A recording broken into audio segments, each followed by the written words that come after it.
जीवन के अनंत समस्याओं से जूझ रहा मनुष्य और उन समस्याओं से मुक्ति का मार्ग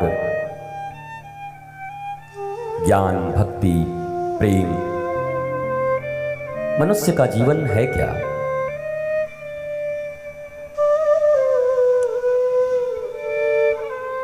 या तो आनंद या बोझ।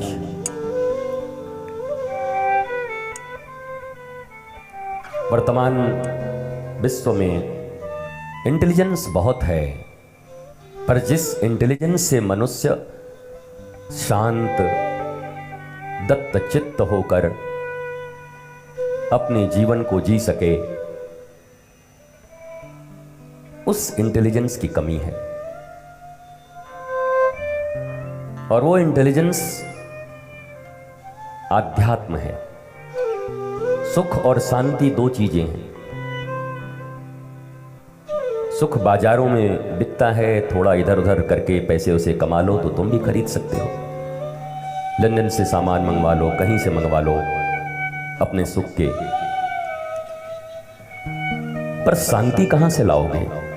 राग रसोईया पागड़ी, बनत बनत बन जात, बने तो बन गई, नहीं तो बिगड़ गई तो बिगड़ गई। और प्रफुल्ल जी ने आपको कहा कि मैं प्रोफेशनल कथाकार नहीं हूं, हमारा तो मूड है, न किसी के पैसे पर आता हूं, न कोई खरीदता है, न मैं बिकता हूं, ये धंधा नहीं करता। बिकता हूं जरूर जब भगवान कृष्ण मीरा के प्रेम से बिकते हैं। रघुनाथ कहते हैं भरत से कि भरत भाई कपि से उरिन हम नाही। ये दुनिया मुझे भले ही भगवान के रूप में देखती हो, ईश्वर के रूप में देखती हो, दाता के रूप में देखती हो, पर भरत तुम्हें पता है ये जो हनुमान जी खड़े हैं ना, इनका ऋण हमारे ऊपर है और मैं काहे का भगवान की इनका ऋण ही नहीं चुका पा रहा हूं।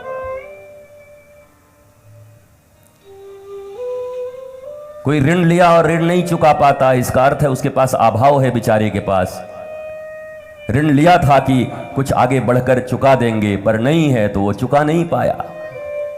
तो जिनका ऋण भगवान भी न चुका सके, दो ही के ऋण नहीं चुकाए गए। एक गोपियों का ऋण कृष्ण ने नहीं चुकाया और हनुमान जी का ऋण भगवान राम ने नहीं चुकाया। क्योंकि हनुमान जी जब कुछ प्राप्त करने का समय होता था तो सबसे पीछे हो जाते थे, और जब कुछ संकट के समय में करने का अवसर होता था तो सबसे आगे हो जाते थे। सिया जी की खोज में हनुमान जी जब जा रहे हैं तो सब हार चुके हैं। जितने भी योद्धा थे सबने अपने स्क्रीनिंग टेस्ट दे दी थी, सब फेल। अगर मैनेजमेंट की भाषा में कहो तो सब फेल्योर। कोई भी जाने को तैयार भी नहीं, साहस भी नहीं। बल बता तो सब रहे थे अपना अपना आगे, हम तो 60 चले जाएंगे, कोई कहे हम तो 70 चले जाएंगे। लेकिन ये जो लेकिन वाले रिश्तेदार होते हैं और मित्र होते हैं, खतरनाक होते हैं। अरे भाई साहब, आपसे तो इतना प्रेम है कि मत कहिए, लेकिन एक खतरनाक आदमी है, राक्षस आदमी है, दूर रहना इससे। ये लेकिन क्या है? हनुमान जी के पास तो कभी लेकिन शब्द आया ही नहीं। और हम सब यहां बैठे भी हैं तो हनुमान जी के कारण ही बैठे हैं। हनुमंत कथा हो रही है, हनुमान के चरित्र पर प्रकाश हो रहा है। तो लेकिन कभी नहीं कहते।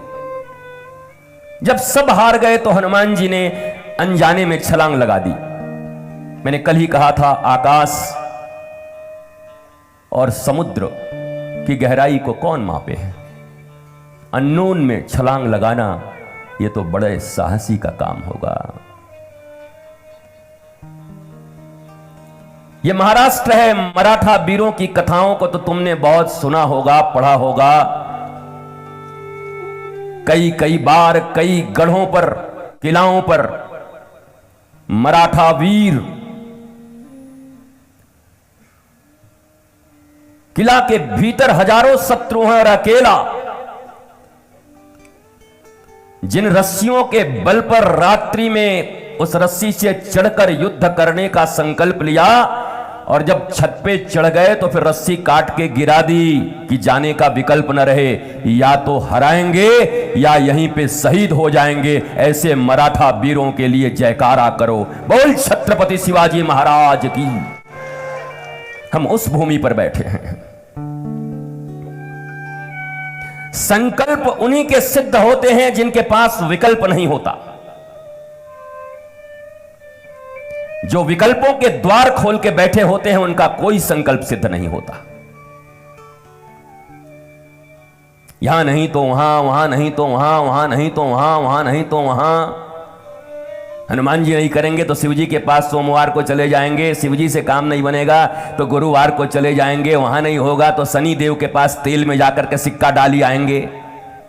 बाल्टी में कोई तेल लेके जा रहा होगा, इस शनिदेव शनिदेव शनिदेव, इस शनिदेव शनिदेव, टन टन टन सिक्का डाल रहे हैं। ऐसे लग रहा है कुछ बेच रहे हैं रेलवे स्टेशन पर, चाय चाय चाय, शनिदेव शनिदेव। शनिदेव को तो मुक्ति हनुमान जी ने दी थी, रावण ने उल्टा लटका के रख दिया था। उल्टा लटका के रखा था शनिदेव को। हनुमान जी जब गए तो हनुमान जी ने उलट पलट लंका सब जारी। उलट पलट का अर्थ है शनिदेव को जो उल्टा लटका दिया था पलट के सीधा कर दिया, बस लंका जल गया। शनि जिसको देख दे जलना ही तो है।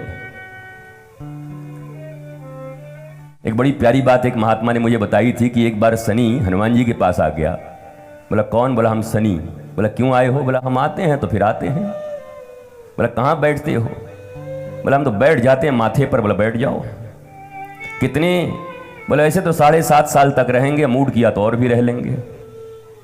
बोला कोई बात नहीं, बैठो, स्वागत है आपका। बैठा ही जैसे ही उसे हनुमान जी ने एक पर्वत उठाया, कहा कि हमको एक पर्वत अपने माथे पर रखना। बोला बड़े बेढंगे आदमी हो भाई,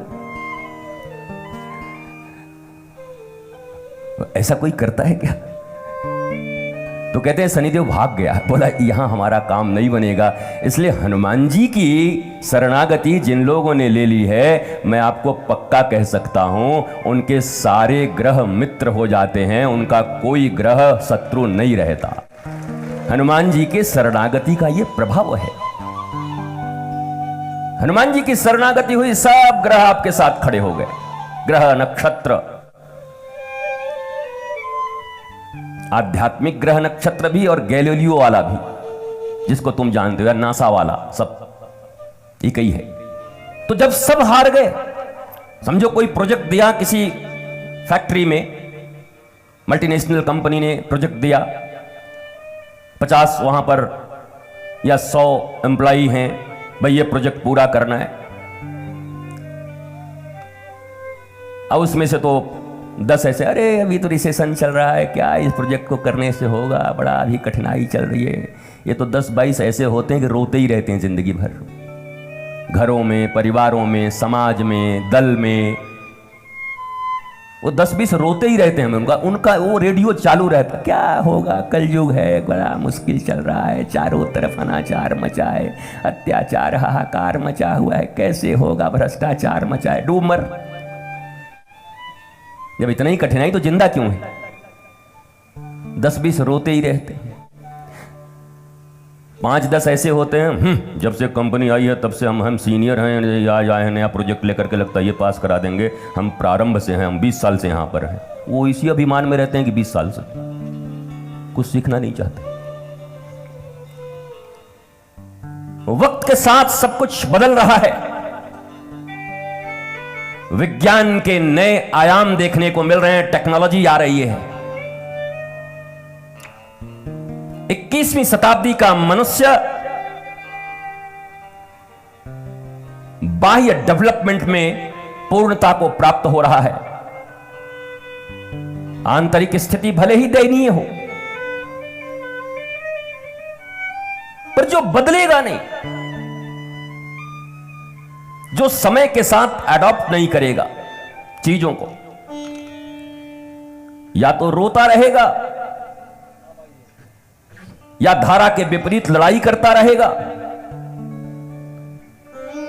और ये जीवन संघर्ष करने के लिए नहीं मिला है। ये गलत स्लोगन है कि जिंदगी एक संघर्ष है, जीवन एक संघर्ष है। किसने कहा है? भगवान श्री कृष्ण तो कहते हैं जिंदगी एक रास है।